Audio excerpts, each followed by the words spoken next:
Bienvenue dans le monde de May, où chacun peut trouver son prisme de résonance, où les sourires apaisent les sourcils froncés, où l'on déterre l'enfant sans gommer l'adulte. Funambule entre sagesse soutenante et sollicitation sensorielle. Dans le monde de May, il n'y a rien à faire taire. Tout ce qui émerge à sa place, quelle que soit la polarité qu'on y agrafe. Ton imagination monte sur le dos de la mienne, on se promène et on voit ce qui se passe. Ou ne se passe pas d'ailleurs, car la présence raconte autant que l'absence.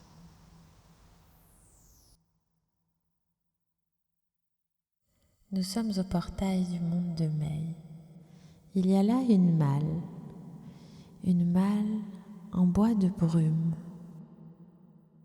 Tu peux y poser ce que tu veux, quelques bagages, des pensées bibelots qui prennent la poussière, une rumination, des histoires, celles qu'on te raconte ou que tu te racontes. C'est une malle d'alchimiste. Elle transmute le regard que l'on pose sur tout ce qu'on y dépose. Et tout ce dont on décide de se défaire, elle en remanie la matière. Souviens-toi qu'à la fin de cette vadrouille, tu pourras décider de récupérer ou de laisser ce que tu veux. Et maintenant, franchissons ensemble le portail du monde de May. Allons-y.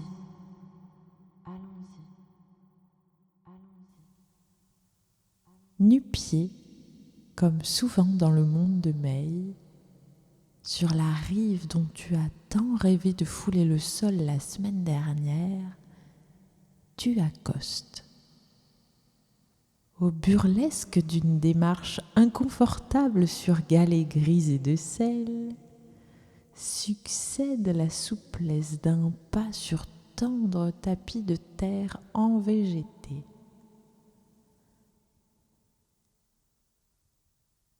Une étendue champêtre ouvre tout à la fois. Le panorama, ton regard et ton cœur.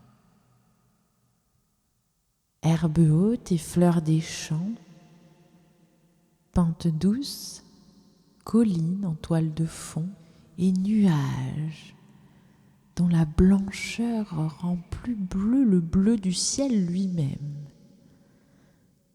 Un bleu vital, évident.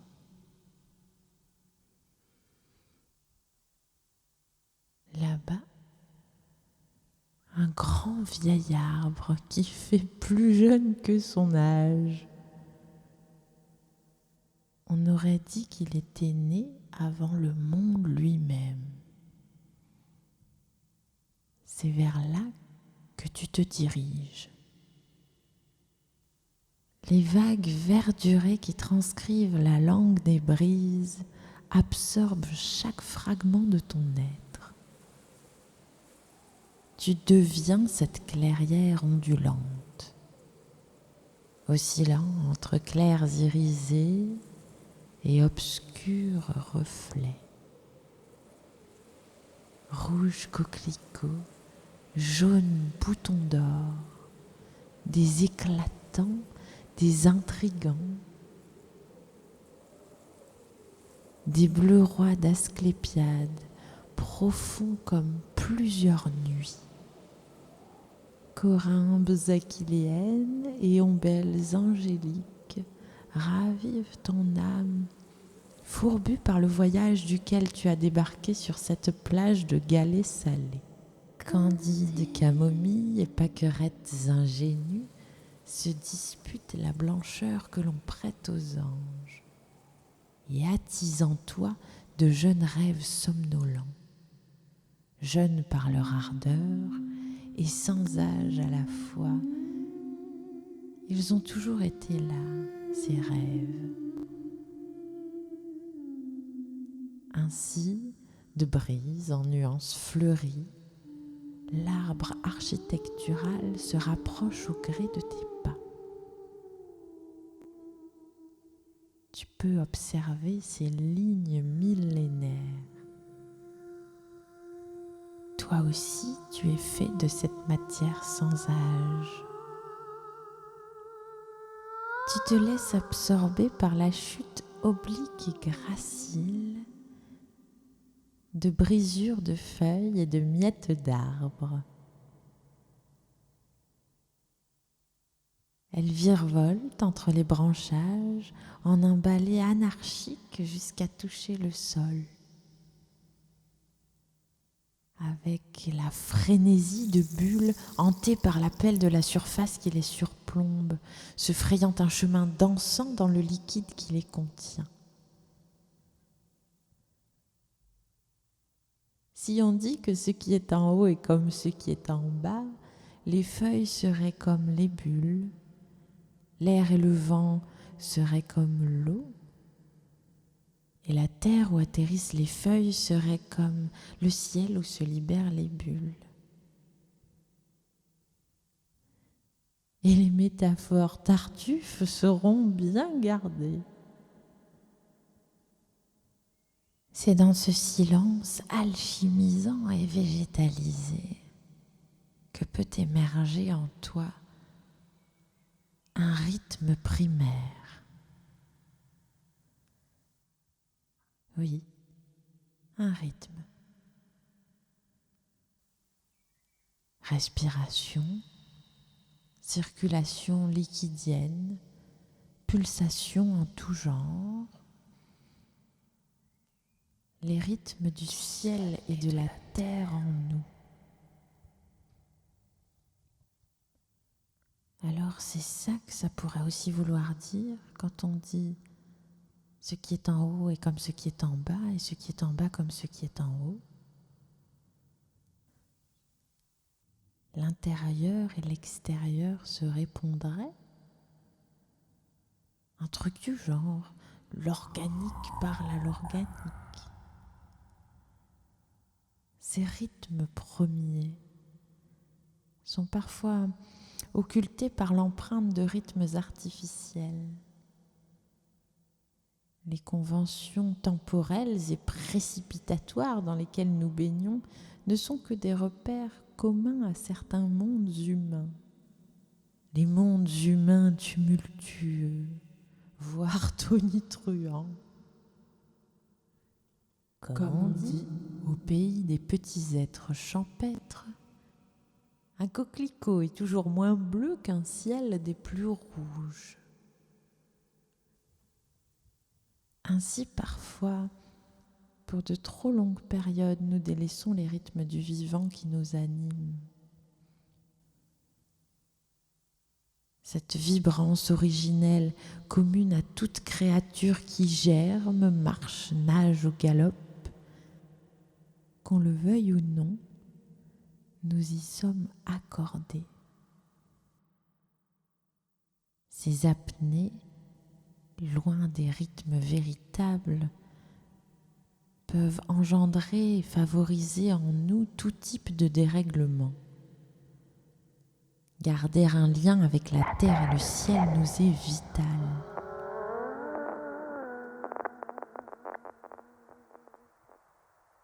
Dans cette clairière, à portée de ton regard, sous cette chaleur champêtre écrasante, les insectes titubants semblent peser des kilos entiers.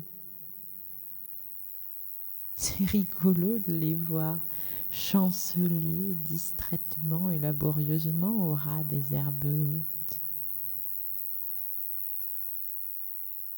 Un autre espace est possible que celui de la précipitation.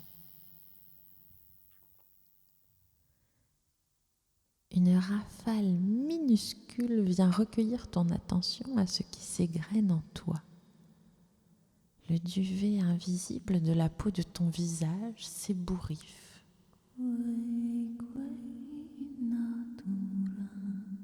Ton cœur chantera. Quand t'es-tu laissé émouvoir d'un événement aussi modeste que l'envol d'une pie ou d'une branche qui plie et vacille sous la force d'un vent tenace? Ces étranges magies discrètes révélées à nouveau à notre conscience attentive, ces détails essentiels dont nous avions oublié de remarquer l'existence, nous permettent de modérer l'importance dérisoire que nous accordons à bien trop de circonstances. Ces circonstances que nous avons pour habitude de nommer priorités, impératifs. La vie s'écoule, rien n'y est plus ou moins important. Ou du moins l'importance n'est qu'humaine, on pourrait ainsi dire. Le cœur et l'esprit emplis de nos propres légendes. Laisser se répandre la beauté d'un ciel en nous, flâner, truffe au vent, à la chasse aux arômes de jasmin ou de chèvrefeuille, de lavande ou de sauge, s'allonger quelques minutes dans le silence d'une herbe chatouillante, respirer avec la brise, respirer tout court. Ça y est, on est arrivé au pied du grand vieil arbre sans âge. Une branche souple comme celle de grand-mère feuillage s'anime en une caresse sur ton épaule, un peu comme un « Hé, toi qui habites ce corps, rappelle-toi ton essence. » Et devant toi, le cœur de l'arbre s'ouvre. C'est le portail du monde de Mei. Un dernier regard en arrière sur ce champ paisible, le froufrou des insectes, les herbes hautes, pacifiques comme éternelles. Dans la malle en bois de brume, tu récupères ce qui t'inspire et tu laisses ce qui t'encombre. Et tu t'en retournes dans un de tes mondes à toi.